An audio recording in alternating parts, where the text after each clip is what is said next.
형제 자매 여러분, 안녕하세요. 큰 사랑을 보여주신 하나님께 감사드립니다. 하나님께서 저희를 이토록 사랑하고 계신 줄 몰랐습니다. 하나님의 말씀에 불순종하고 죄를 지었을 때 질병, 근심, 굶주림 등으로 징계하신다는 설교자분의 말씀을 듣고 알게 되었습니다. 실제로 잘못을 하면 하나님의 징계를 받습니다. 저희 가족에겐 많은 시련이 있었지만 하나님께 받은 승리의 소식을 전해드리겠습니다. 죽음의 문턱까지 갔었던 그 병을 얻지 못했다면 하나님을 영원히 알지 못했을 수도 있습니다. 지난 2009년 남편의 몸이 갑자기 부어올랐고 의사는 모세혈관에 문제가 생겨 사망할 수도 있다고 했습니다. 남편이 살 수 있을 것이라 생각하지 못했습니다. 남편은 하나님께 기도드렸습니다. 주님, 이 병만 낫게 해주신다면 주님을 섬기겠습니다. 하나님, 저희가 어떠한 삶을 살기를 바라십니까? 시편 115편을 통해 하늘에 계시며 만물을 창조하신 하나님만을 경배해야 한다는 것을 깨달았습니다. 손을 움직이지도 못할 뿐 아니라 냄새를 맡지도 못하고 발이 있어도 걷지 못하는 그런 우상들을 숭배해선 안 됩니다. 이러한 우상을 숭배하는 행위는 하나님께서 기뻐하지 않으신다는 것을 깨달았습니다. 그 당시 남편은 병과의 사투 중에도 지난 날을 반성하며 눈물을 흘렸습니다. 주님, 저희는 이런 우상들을 섬기며 살고 있습니다. 라고 주님께 자백했습니다.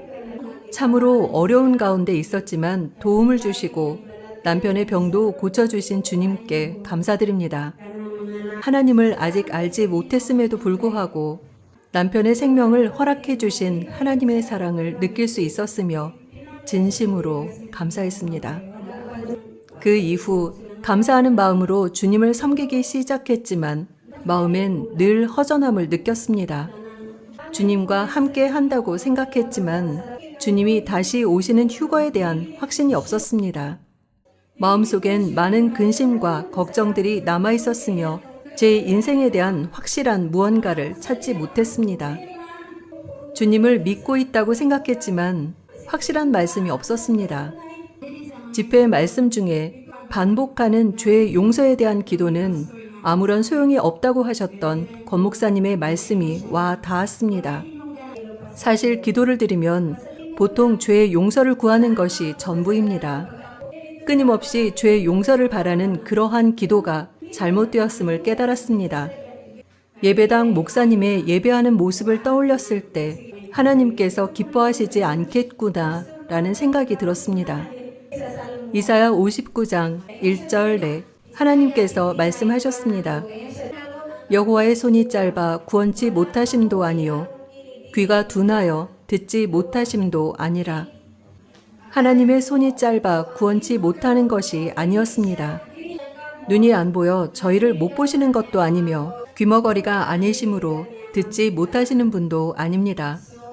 여기 2절을 보면 오직 너희 죄악이 너희와 너희 하나님 사이를 내었고 너희 죄가 그 얼굴을 가리워서 너희를 듣지 않으시게 함이니 허물과 죄는 그 기도가 하나님께 전달되지 못하도록 막고 있었고 응답 없는 기도만 하염없이 드렸던 것입니다. 영이 죽어 있었기에 그 사실을 모른 채 끊임없이 죄사함의 기도만 드렸던 것입니다. 요한 1서 1장 9절에 죄를 자백해야 한다고 말씀하셨습니다. 만일 우리가 우리 죄를 자백하면 저는 미쁘시고 의로우사 우리 죄를 사하시며 모든 불의에서 우리를 깨끗게 하실 것이요. 죄인은 지옥에 간다는 사실을 알기에 우리 스스로 죄를 부인하기도 하고 자신이 죄인임을 인정하지 않으려 합니다. 하지만 자신을 속일 수는 없기에 주님께서 이 말씀을 주신 것입니다. 우리의 죄를 하나님께 자백하기만 하면 된다는 것을 깨닫게 되었습니다. 이사야 1장 18절 말씀 또한 하나님께 감사드립니다. 여호와께서 말씀하시되 오라 우리가 서로 변론하자. 너희 죄가 주홍 같을지라도 눈과 같이 희어질 것이요 진홍같이 붉을지라도 양털같이 되리라. 저의 악함보다 훨씬 큰 사랑을 가지신 하나님이셨습니다. 짙은 진홍색과 같이 붉은 죄일지라도 눈과 같이 희어질 것이라 말씀해 주셨습니다. 하나님의 사랑은 놀랍도록 위대하며 그동안 채워지지 않았던 그 무언가를 발견한 순간이었습니다. 하나님의 크신 사랑으로 저의 모든 죄와 허물의 값을 예수님의 피로 대신 갚아주셨다는 사실을 깨달았습니다. 저의 죄로 인해 예수님은 십자가에서 피를 흘리시고 생명을 다하셨습니다. 이 말씀을 알지 못했기에 만족이 없었던 것입니다. 하나님의 언약의 말씀은 참으로 놀랍고 그 은혜를 다 갚을 수도 없습니다. 값을 매길 수도 없는 하나님의 크신 사랑에 보답하고 싶지만 무엇으로 갚을 수 있겠습니까? 그리고 이사야 61장 10절에 놀라운 말씀을 보여주셨습니다. 내가 여호와로 인하여 크게 기뻐하며 내 영혼이 나의 하나님으로 인하여 즐거워하리니 이는 그가 구원의 옷으로 내게 입히시며 의의 겉옷으로 내게 더하심이 신랑이 사모를 쓰며 신부가 자기 보물로 단장함 같게 하셨음이라. 불순종만 했던 죄인에게 그 크신 사랑을 더해 주셨습니다. 저는 하나님을 두려워하며 하나님 앞에 벌거벗은 자였습니다. 그렇게 벌거벗은 죽은 영혼의 삶을 살고 있었던 저에게 신부가 보석으로 단장하듯 구원의 옷을 입혀주셨습니다. 하나님은 언제나 돌아오기만을 기다리셨고 하나님의 이 말씀을 믿기만 하면 된다는 것을 깨달았습니다. 돌아오기만 기다리고 계신 주님 앞으로 가겠습니다. 이곳 집회장에서 보낸 이 시간들이 결코 헛되지 않았으며 하나님께 진심으로 감사드립니다.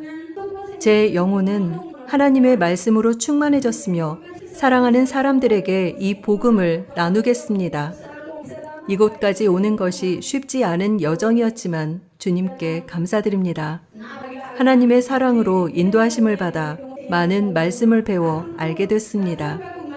또한 구원의 소식을 전해주시기 위해 주님의 종으로서 보냄을 받으신 모든 분들께 감사드립니다. 십자가에서 흘리신 예수님의 보혈로 저를 구원해 주셨고 하나님께선 더 이상 죄를 기억하지 않으십니다. 하나님께 감사드리며 모든 영광을 주님께 돌립니다.